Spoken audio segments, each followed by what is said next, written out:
That was a little intro video I put together from some footage I got yesterday, sitting out in the field, Nice. Well, good.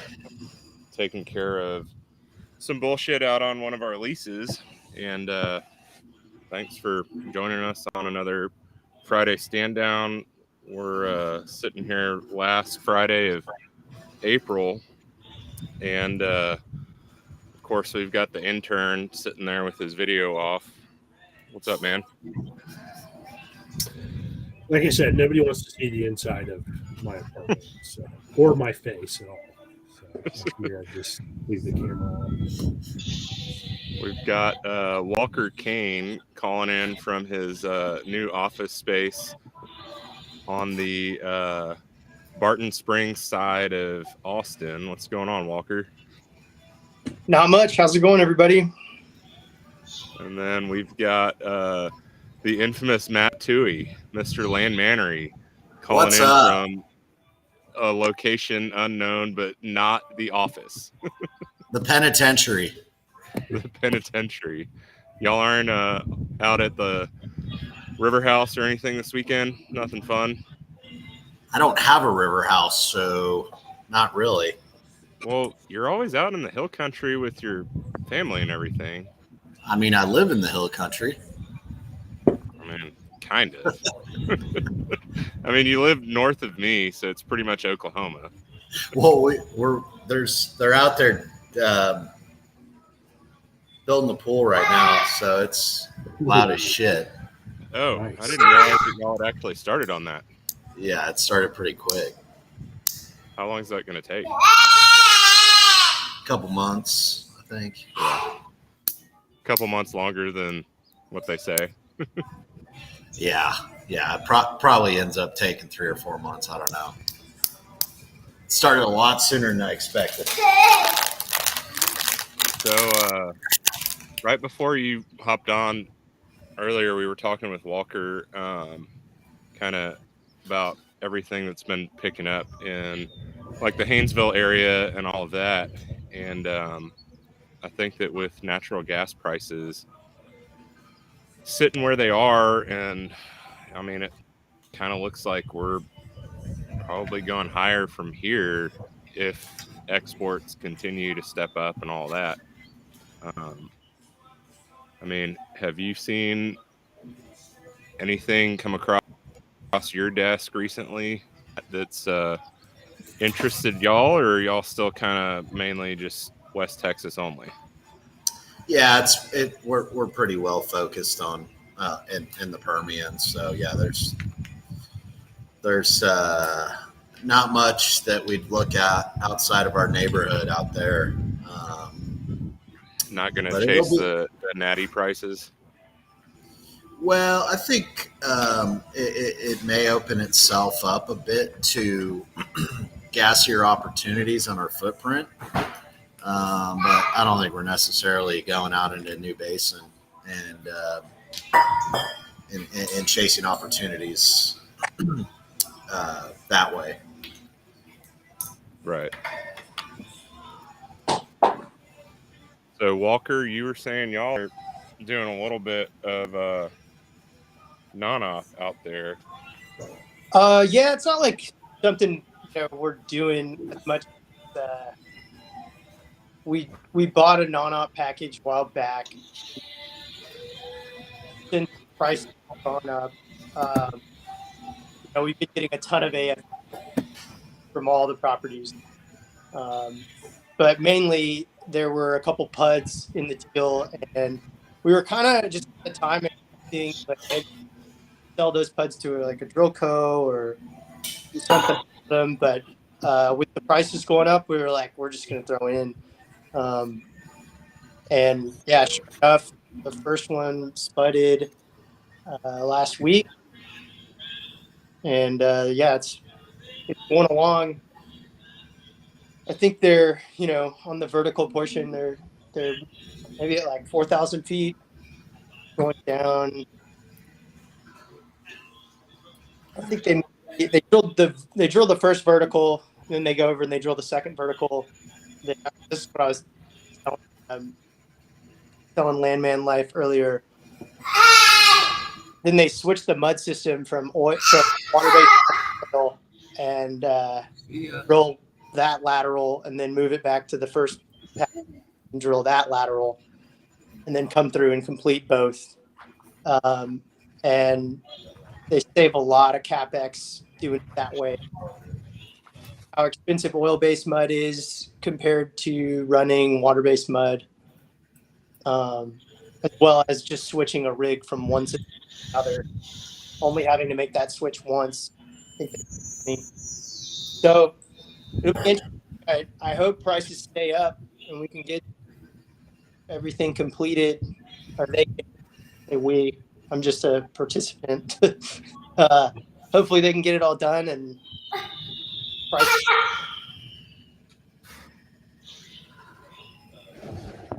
I mean, with the proximity over to all of the export terminals, I think there's probably going to be a lot of activity in the area for the near future, for sure.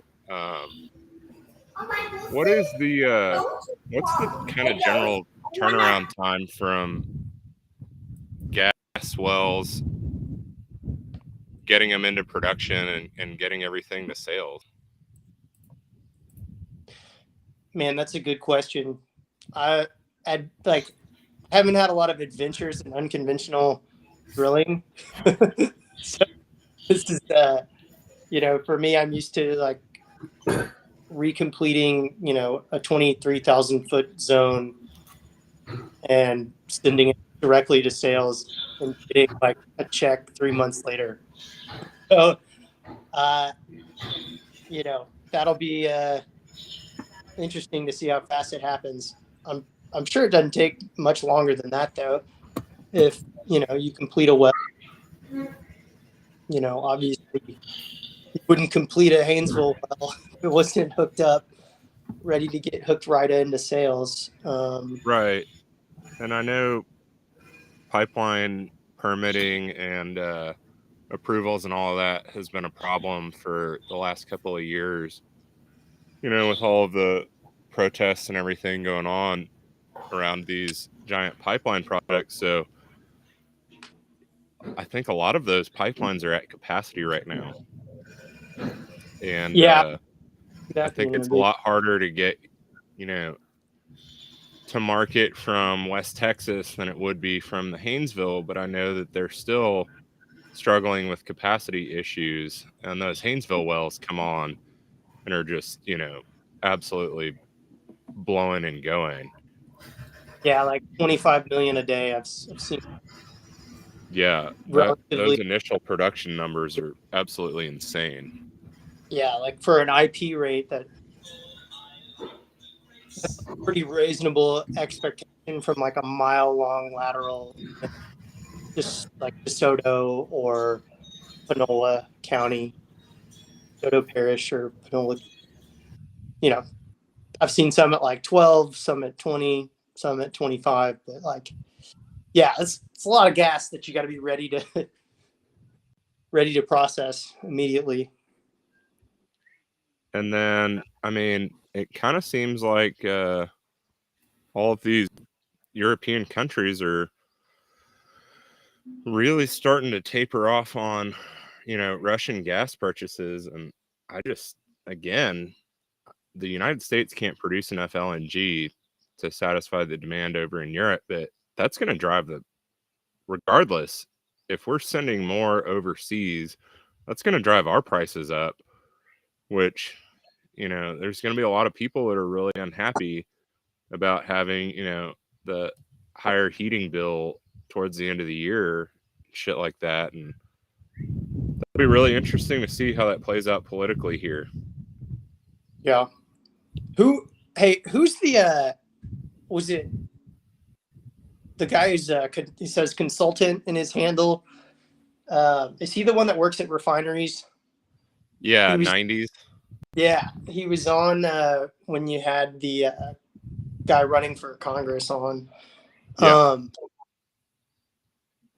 Maybe somebody on here knows, like, what's the status, along Sabine down to like Sabine Lake, Houston, Lake Charles, and that whole area, how many LNG exporting facilities are there, and like what is their capacity?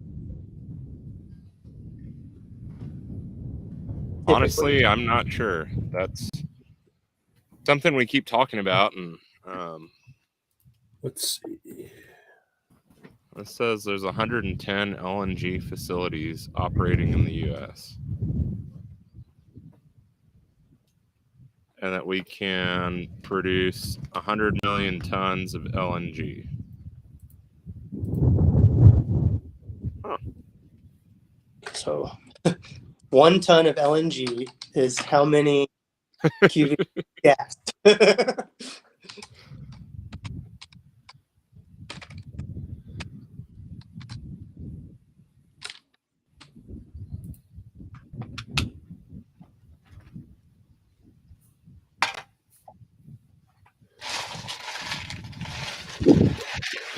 So, I Googled the same thing you did about the LNG facilities. And according to FERC, there's 7. It looks like there's 7 export facilities right now that are in operation.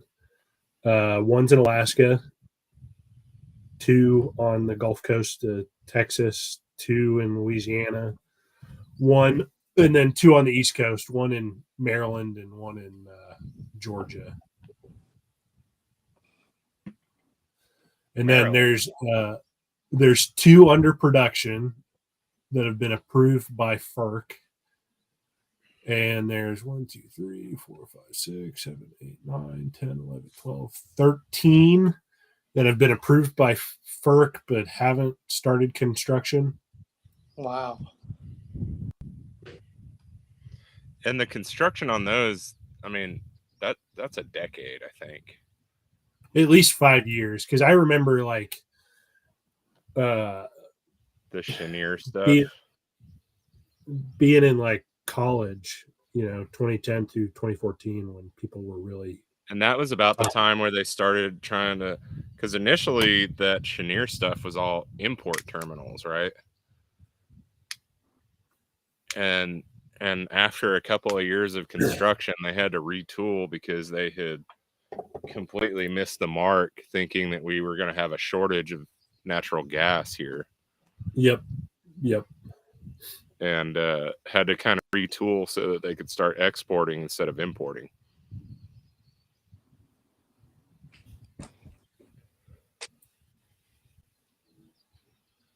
Wasn't that I guess, what was the time frame for that? Like what year are you talking about, Gates?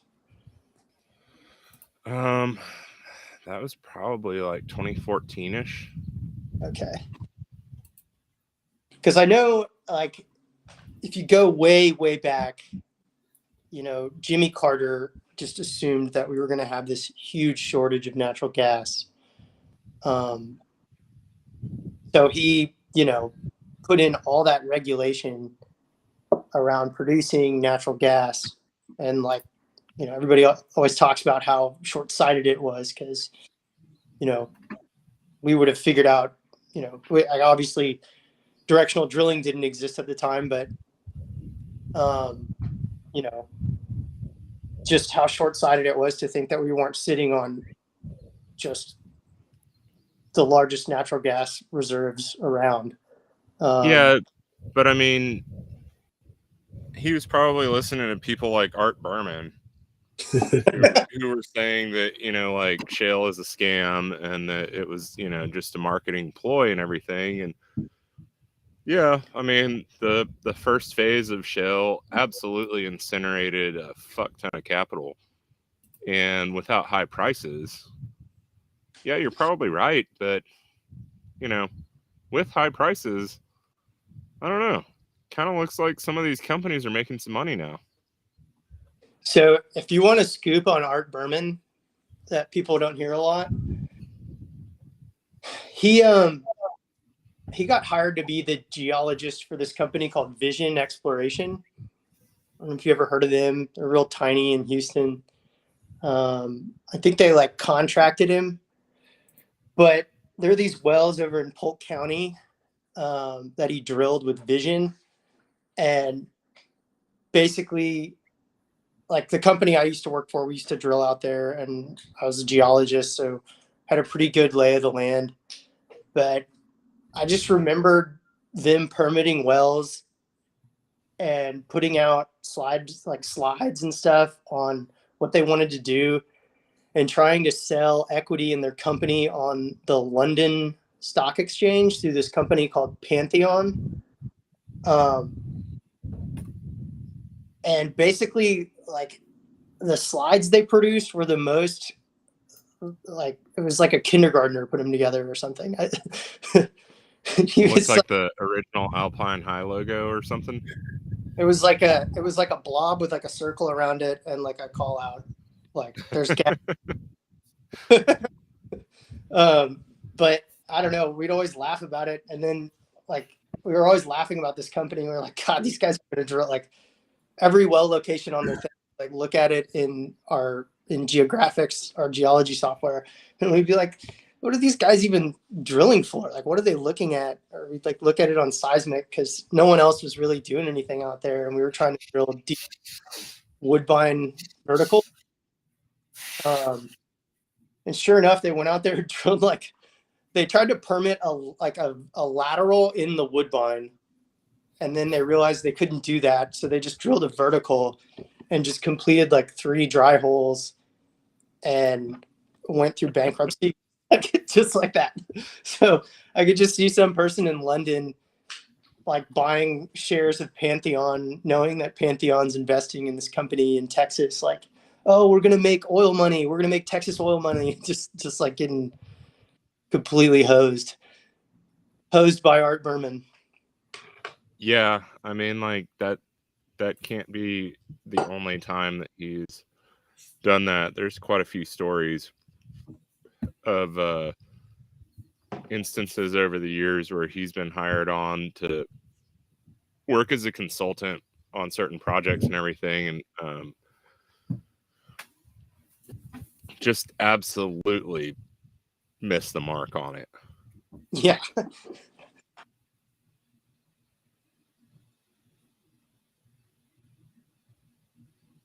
Intern, you're sitting there awfully quiet. What are you doing?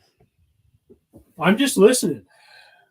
You just over there like watching YouTube videos or what?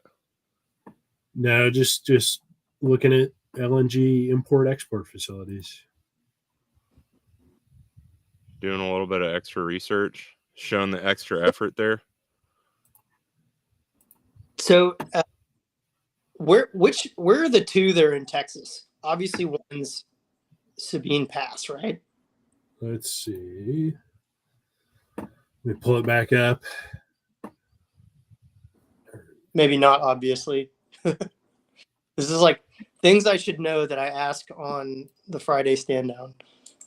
Yeah, so there's one in Corpus, yeah, and one in Freeport. Got it. And then one of the approved under construction projects is in Sabine Pass.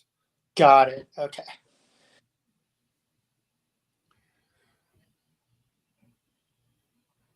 I mean, what? I think we talked about it with Lindsay a couple of weeks ago that on these LNG facilities and everything, that whole, not in my backyard deal is crazy because these are projects that are, hundreds of millions of dollars and take years and years and years to put together and actually put into service.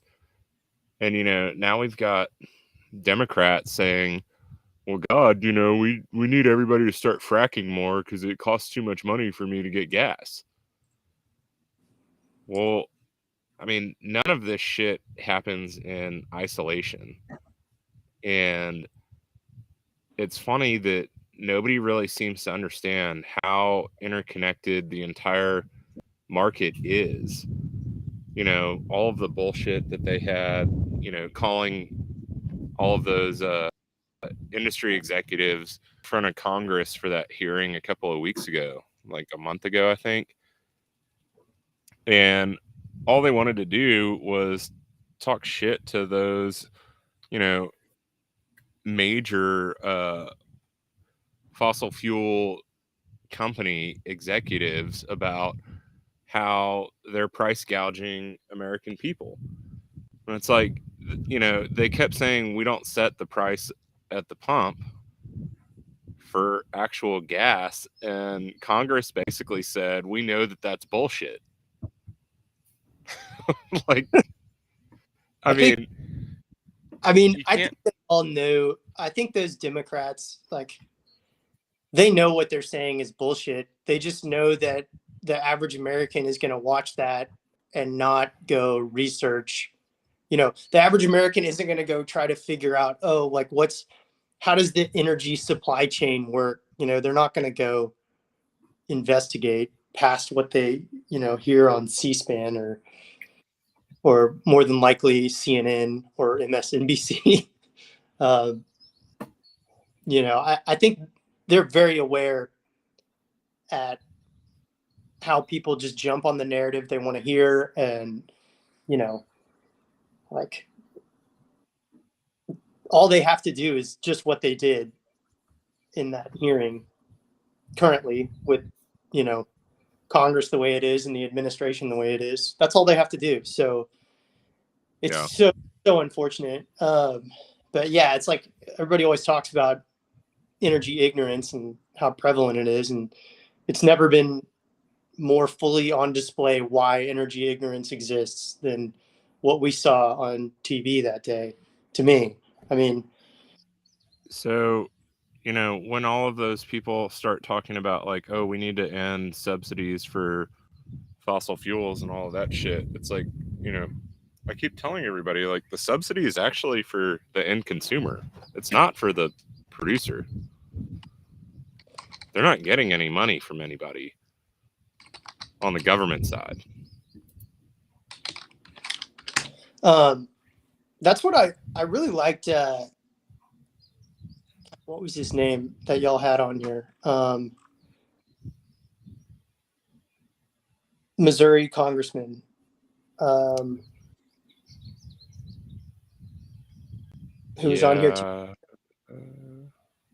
We should remember his name because he was really great, I thought. That was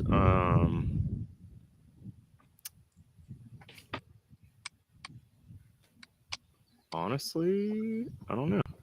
Henry Martin. There we go. Martin. Okay. Yeah. Just the fact that, he heard, he kind of heard y'all out about how that really works and like the process. That's not so simple as just drilling more. I thought that was, I wish there was more of that.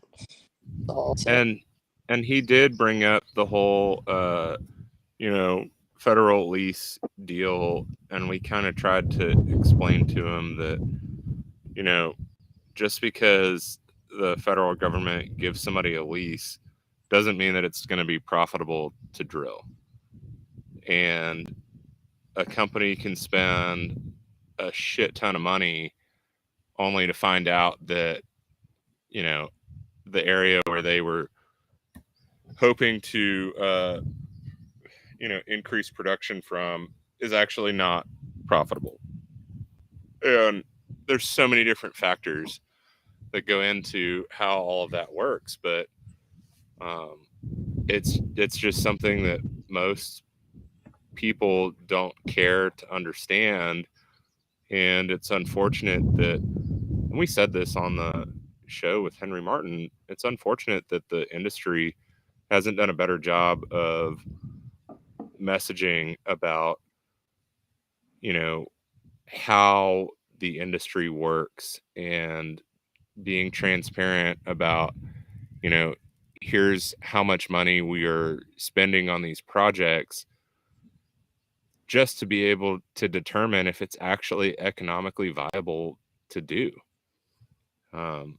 It's a huge amount of, time and money spent on these projects doing, all kinds of work before you even go out and drill. Yeah, and you got to imagine, just like, you're a landman, the process to go and lease private mineral rights. That process with the federal government, I've never gone through it. Maybe you have, but it can't be. It's got to be way more difficult. Yeah, it's intern deals with university lands and the GLO and stuff. That's not quite the same as the federal government, but even the GLO in Texas, which Texas is the state for oil and gas and all of that shit. Intern, will you kind of share a little bit about your experiences on the turnaround time for GLO stuff?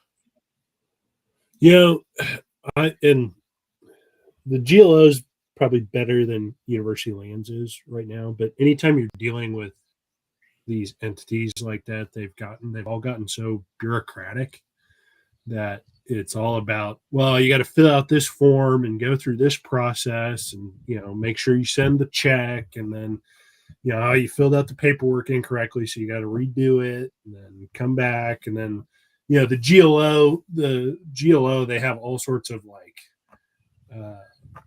they have like a pooling committee and a leasing committee and all sorts of other committees and red tape that you got to go through. And I know, the BLM's pretty similar. Like most of the time, so for like university lands and the Bureau of Land Management, you have to go to auction.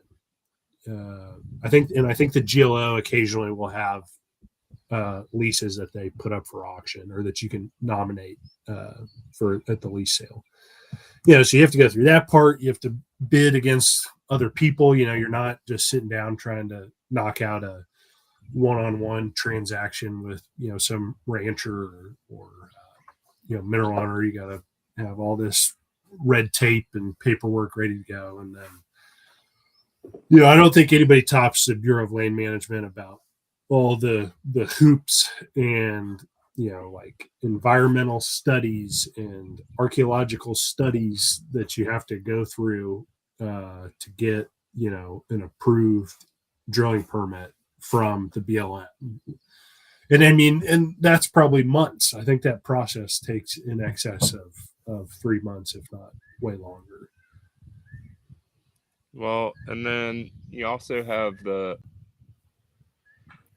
increased scrutiny from the EPA and shit like that now, which we tried to explain to Henry Martin when he was on the show, that the messaging from Washington absolutely matters.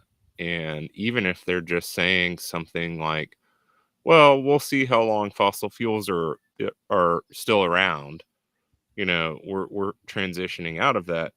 That absolutely affects our access to capital, our public image and things like that. And then when you have Congress, dragging these executives, they didn't actually drag them, all of them called in.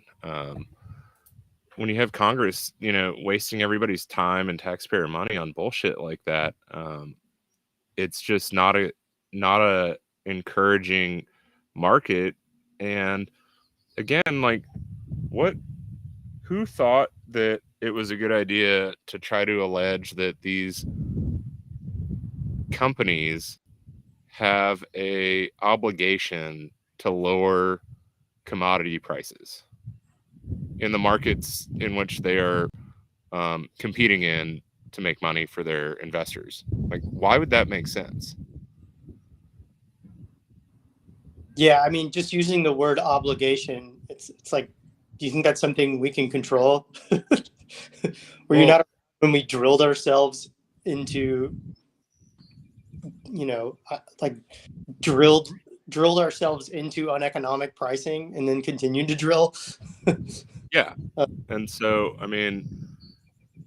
we've got the sentiment right here on the screen, AOC. Oh, God. Love to see it,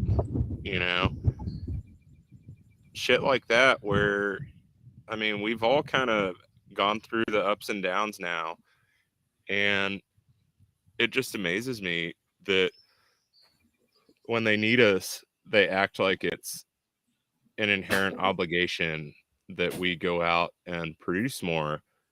And when they think they don't need us, it's basically like, well, you guys are going extinct and we're going to replace you, and see you later.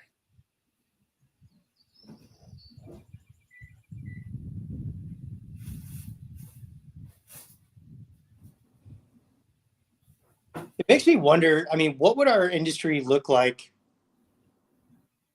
if the federal government did put, people mentioned this before, idea I never thought of, and I'm not for like government intervention in really any industry, other than maybe like some type of completely necessary regulation. But if the government put in like a price floor for crude and natural gas, like what would our industry look like? Would it have more bad actors? Would it have more? Oh yeah, no, I mean, I think you'd have people take advantage of it. I mean, that was something that was brought up last week on the show, and it was like, if you set the floor at $1,000 a barrel, or hypothetical numbers, does that change things? And yes, but also no, because at that point, I don't think that there really is any reason for anyone to try to make their production as efficient as possible, right? Mm-hmm. So also, I don't think that that's ever, no, politically feasible to happen. So I don't know. It's one of those things that it's an interesting and kind of like different idea, but at the same time, I don't think it's ever going to happen. Yeah.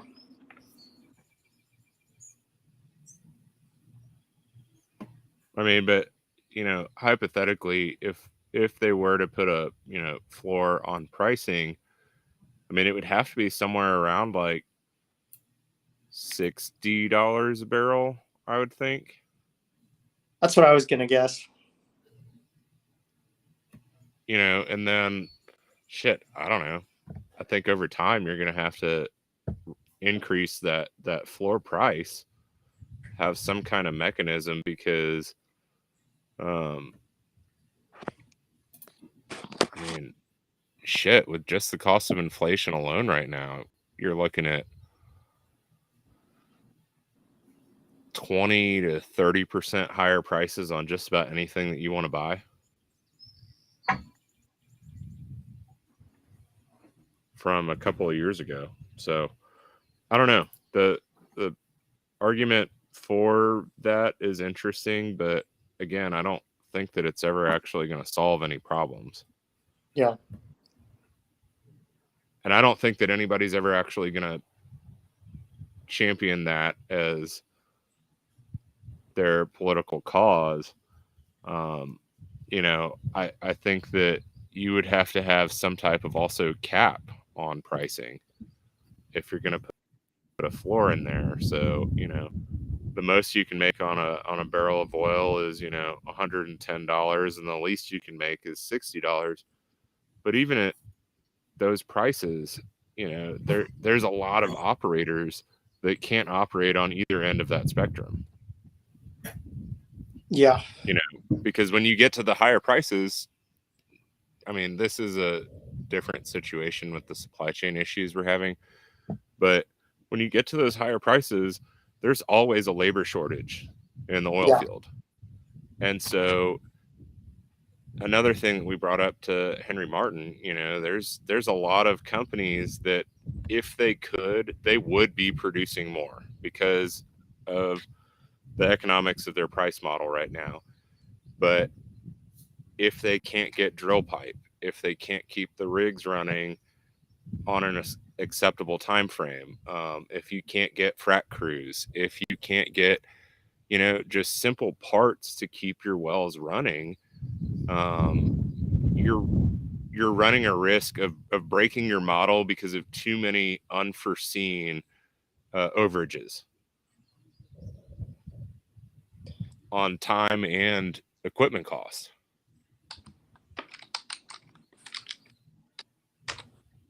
I mean, you do a bunch of modeling, Walker. How do you kind of account for that? You come up with kind of your main variables, right? And then pad them a little bit.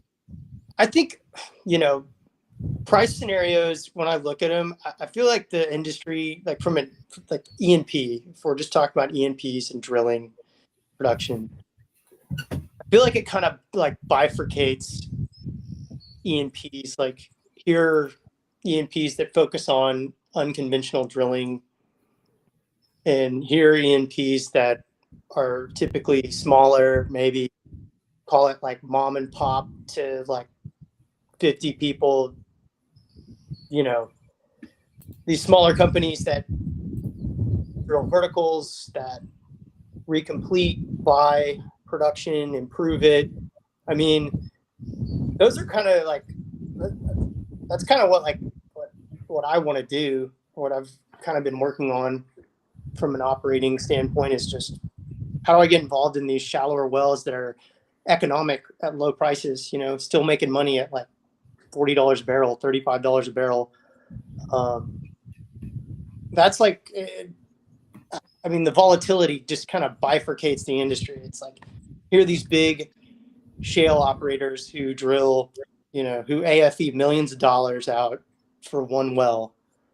And then here are these companies that, they send you an AFE for $90,000 to commingle a zone, or they buy a field and they just need to replace all the tubing, or, to me, it seems to me that it just creates two different industries. Maybe you disagree. I don't know. It's something that it's hard to really figure out what the cost is on any of that. And, like you said, I think it differs depending on who you are and where you're at. Yeah. Like how much pipe goes into a deep Haynesville well versus how much pipe goes into, a shallow West Texas, like Tannehill well or something. How much pipe goes into the wells that y'all are drilling, intern? I mean, they're usually like, it's roughly 10,000 TVD, then 2 mile laterals. So what is that, like 15,000 feet measured depth, or is that 20,000? So it's a lot of pipe. Yeah. You're drilling. We're usually drilling 3 well pads at a minimum too. So I think that's kind of another call for manufacturing and producing that domestically versus relying on China and other countries. But again, that's getting more into the politics of the problems that our society is facing right now with supply chain issues. So I don't know that there's a easy solution for anybody on any of this stuff. But we just had 90s join on, and I know that he's been dealing with the supply chain issues as well. Have y'all had the parts start falling off the refinery yet? Well, we're still shutting them down on the Gulf Coast, but as far as parts, most of the parts are still being stuck at the main supplier, and they'll hot shot them over to you. So we're still being told that unless you need it, it's going to stay with the supplier and not actually in the storehouse, where most refineries and chemical plants have their own storehouse where they keep extra stuff in. That's just something that doesn't happen right now. You get what you order, and they'll send it to you for double the price. Yeah. Which is always fun. Because instead of the guys that are working on it saying, "Oh, go get me that seal or this or that," you're having to call the manufacturer to get the seal, and you've cut right now for 12 hours instead of 4 hours. So it's a difficult scenario playing out, and it's a whole lot of money right now. We were talking about how we all need to get into the hot shotting business, right? Oh yeah, there's so much money in hot shot, and it's crazy. I just came down I-10 towards Port Arthur, and I thought I was going to be run off the road by so many hot shotters. I thought I felt like what y'all talk about in Midland with those water haulers, like the Mad Max scene. Oh, it's worse than that, man. I've never seen so many foreign plates, and it's it's April. I would expect a lot of foreign plates, going down I-10. For the summer, right? Or spring break. Man, I've seen so many different state plates from different trucks and dualies and people pulling stuff. It's wild.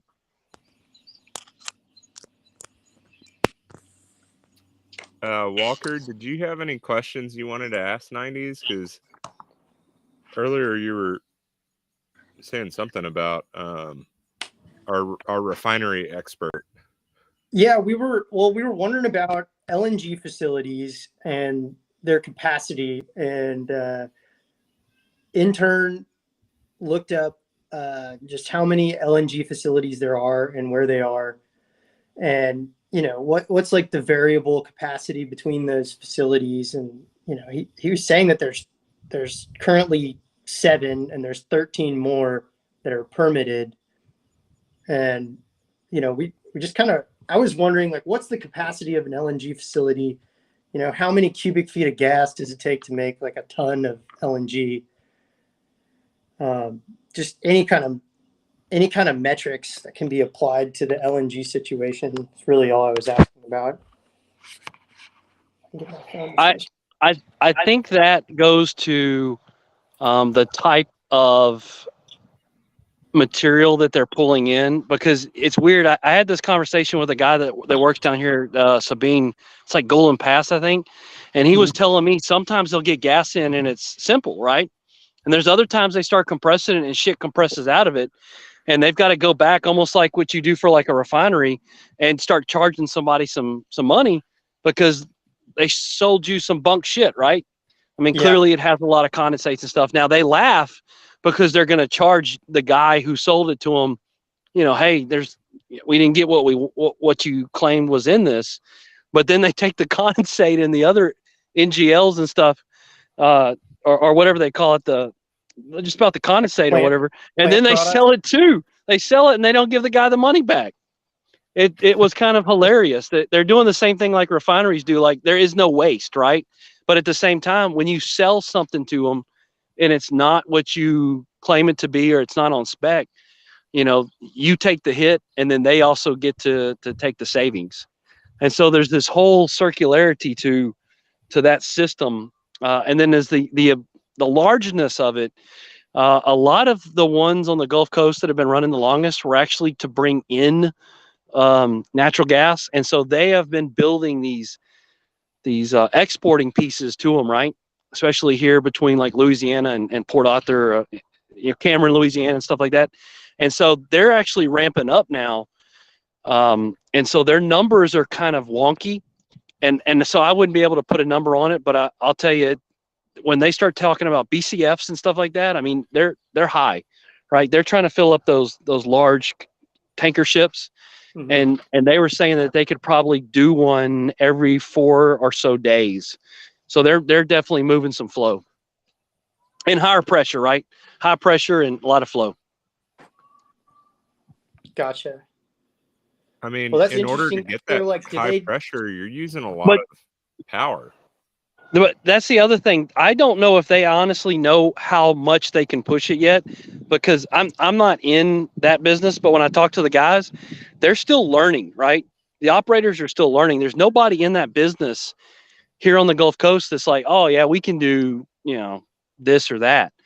So I still think that they have some capability.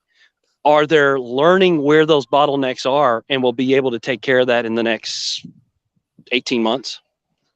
Things that they hadn't, because once they engineer these places for the size they are, there's things that they can do to make them better. And it sounds like the engineers are already, cracking their heads open to make it happen. I read a few months back that there were like efficiency improvement and expansion projects going on at some of these facilities. So that will be interesting to see kind of what the output change might be towards the upside. And again, with all of the production on Haynesville and other gas plays, you're up against the decline curve at all times. And so if these LNG facilities are going to further increase production and efficiency, and then there's more LNG facilities coming online, I mean, is that a good enough market indicator for companies to start spending more money producing gas wells?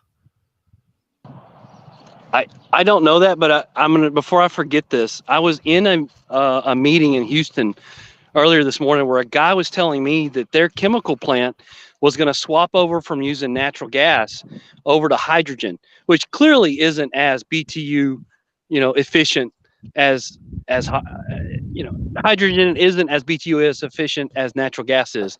But he was saying in order to drive their ESG number lower, that they were going to utilize the hydrogen they were selling in order to use that to run the heaters. And I was blown away. I was like, are y'all really doing that? He goes, well, if we make a little less product, oh, well, they're saying that they want the ESG number to be there. And I had never even kind of thought about that. I mean, one, you're going to change the tips in the heaters. Two, you're going to change the parameters but of running the heater. But three, holy cow, how much Gulf Coast natural gas heater usage, natural gas for heater usage is going to be stripped away over the next couple of years. I don't know. I mean, that's something I had not even thought about, that companies would even be open to changing. But yeah, interesting. It blew me away. It's actually a large chemical plant. So by making less product, they're making more money and also enabling more money to be invested because of the ESG score. Huh. Bingo. Did they designate the hydrogen? Is it like blue hydrogen, green, gray? So that was the oddest part that he couldn't understand. He goes, we're selling that hydrogen and it's an off material that comes from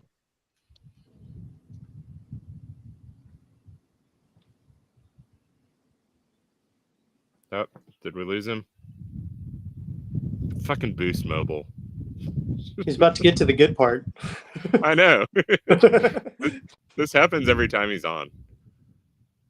He'll be back in a second. He probably just like drove through a dead zone, which is like all of Houston. Make note of where he left off. Yeah.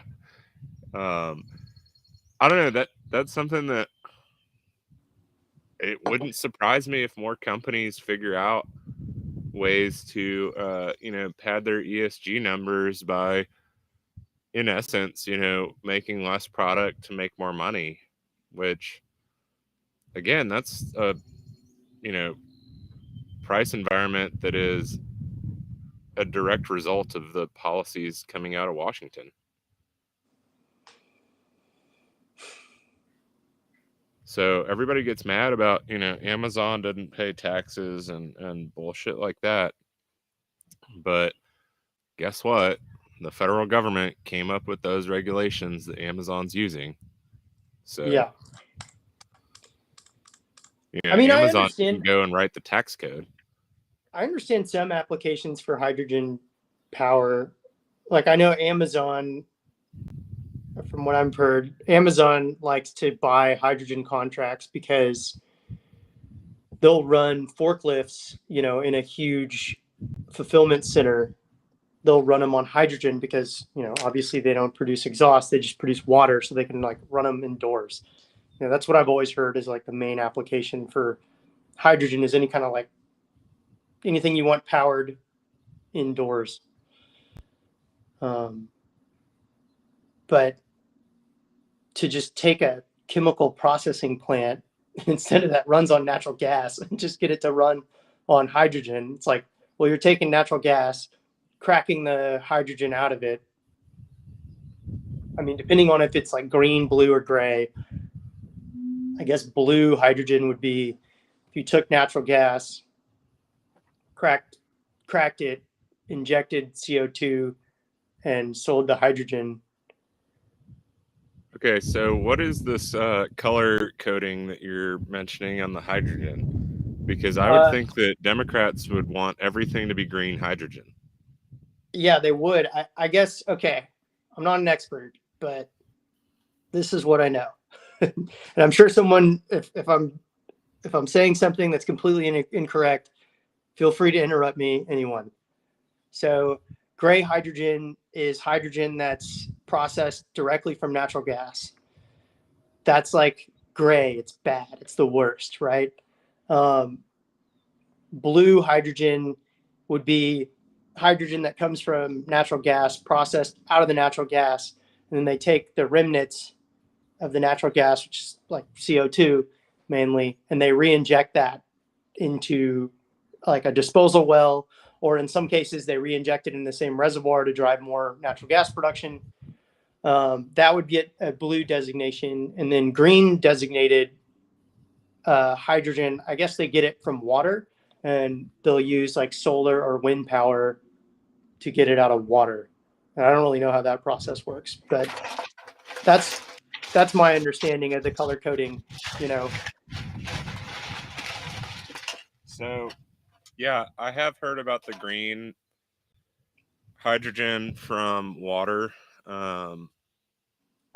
That was something that was covered in a couple of articles I was reading a few months ago.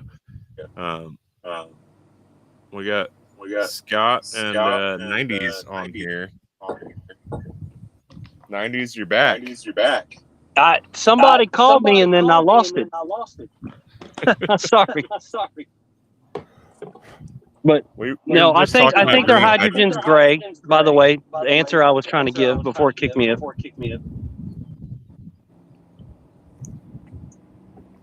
But at the same time, like, what is going on with making more money off of increasing your ESG score by switching to hydrogen, which is a product of the natural that you're previously running off of? That seems absolutely insane. I actually don't think it's insane, because it's where we're driving the market right now, whether it's the endowment funds or the mutual funds. This is what they want. And as someone who's sitting on the Gulf Coast watching a refinery shut down by next year, that's what's going to happen. And that's where we're going to drive to until something changes. But, you know, it doesn't scare me. What we're getting is really strong hands in areas of people who do care or don't care about that ESG rating. So if you don't care and you are Motiva or Valero or someone like that, or Total at this point, you're going to make a bunch of money. And if anything, you're going to put assets with more assets and really concentrate assets in one area. That's going to be dangerous probably for us on the Gulf Coast as we have hurricanes and stuff. But ultimately what you're finding is people who care are going to get rid of those assets and change, right? Like Shell. The ones that don't care, like Exxon and a few others, are maybe like Oxy and Exxon are going to throw a couple $100 million out of it and say, hey, we're trying our best. And then you've got the people who are going to hedge their bets, like Valero with the Blue Diamond Diesel program, or Motiva with some of their offsets in the chemical side. And you're going to have what you're going to have, but you're going to have the Six Sisters again. And I don't think it's crazy. It's just the world that we built today. but it's not going to be the world we build tomorrow. And that's why people invest money over time and make a bunch. Does that make sense? Yeah, but at the same time, I don't think that's good for the end consumer. At least in the short term. It's not about the consumer. Where are you coming from? Are you some sort of consumer advocate? Look, no, this is about making as much money as possible. This is capitalism, baby. This is a result of the policies coming out of Washington. And so their policy, they're saying they're going to save the planet and all of this other shit. But then they also don't want to admit that their policies are driving up costs for everyday living. I totally will never disagree. But what I will say is, as we look in the mirror, this is the road that we went down. And someone has told us that we had the ability to transition, to have it cleaner, to have it better, to have it cheaper. And what happened is that they lied. And so the people that are left, the stronger hands, are going to be able to provide that fuel to us, right?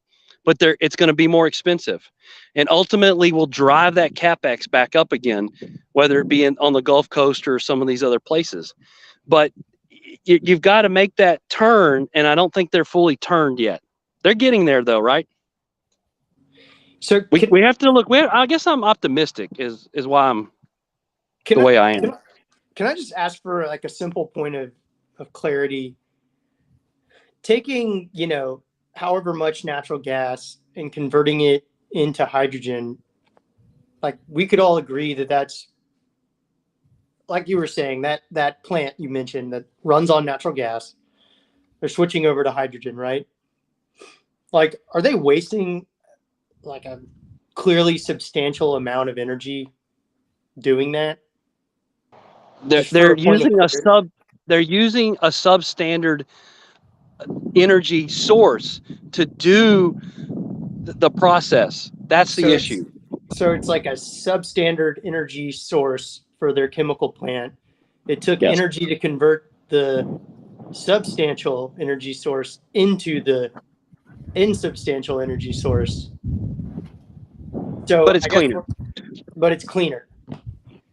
But I guess like you had to burn the natural gas in one way or another to get the hydrogen. But we don't want to talk about that. All we want to talk about is we're using the hydrogen. Now you're where some of these people. But a lot of it is when you sit in a boardroom and you don't run a process unit, but you tell guys you're going to run the heater now with hydrogen instead of natural gas. My ears perk up, or the guy that was talking to me was like, I don't think they get how much hydrogen you're going to have to burn just to give us the same BTU value needed to get the heater, the temperature to crack the molecules in the reactor and stuff. So that's the hilarity of this, right? We're going to try this stuff, but ultimately it's either going to be more costly or it's just not going to work. And that's part of the hilarity here. That's when you do the old Benny Hinney or whatever, the Benny Hanna music or whatever. Da, da, da, da, da, da, da. Benny Hill music.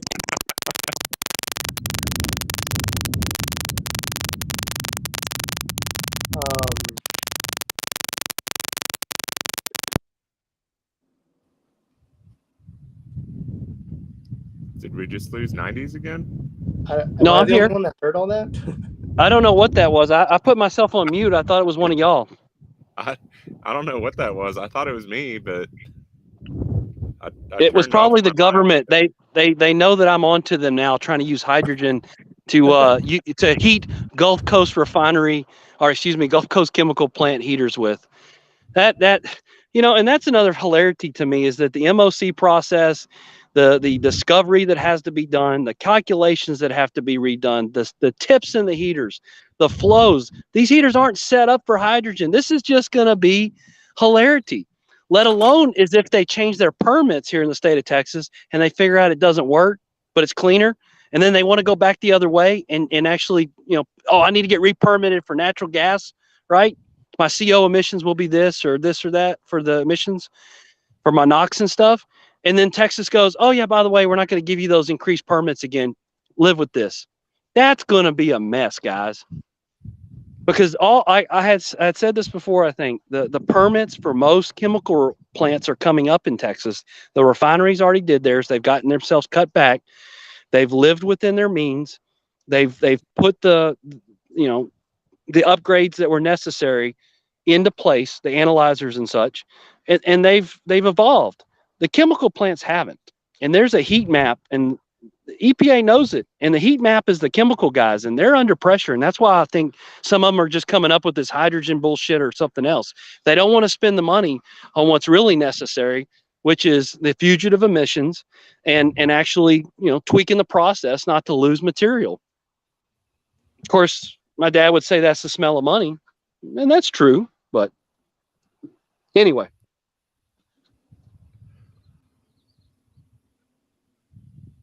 That's pretty wild, man. I mean, sorry, I'm kind of juiced up right now. It's just, it's the first quarter. You're trying to read all these 10Ks. You're trying to catch up with all the stuff going on in the world, and man, it's wild. How Jack many, to the how many tits. big energies have you had today? So I actually had a Monster for the morning and 2 pots of coffee this afternoon, and I'm looking to get some dinner. So Hell yeah, man. You're gonna get KP some Free is pretty. KP Free's just about as excited as me when he's got a land deal coming. He's at a bachelor party somewhere on the beach, just getting wild right now. And he had somebody's golf clubs I saw. It was pretty cool. And then he deleted the tweet. I was so sad. I had a really good comeback for it. Well, we got Scott sitting here, and he's been driving for about half an hour. Where the fuck are you going, Scott? I'm going to pick my kids up from school right now. I had a lunch that went. It's a little different. A little tidbit that I got out of this lunch that's a little different than the whole hydrogen thing, which I have absolutely no clue about any of that stuff, but very interesting. I came in, I think, towards the tail end, but very interesting to me. But something that I did pick up on that front of what I like to call the renewable energy grift is a good friend of mine that's in the land consulting business. They're an absolute killing right now on renewable projects, specifically solar, where it's basically 5% of their time, and they're just making an absolute killing right now. So that's all I got on that. I'm not smart enough to understand all the rest of it, but I think that everyone's getting in on that deal. Yeah, I mean, there's a lot of money going into that. Yeah, industry right now. So for good reason or not, there's a lot going into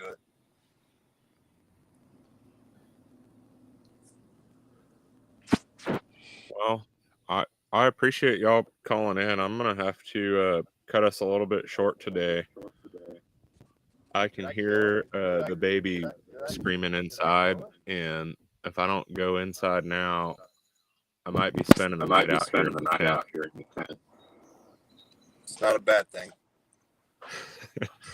So thanks for calling in, guys. Had a great time. Thanks intern Walker and Scott. Also Matt and 90s and everybody else we had on today. Sorry, I can't only. Yeah. Y'all have a good one.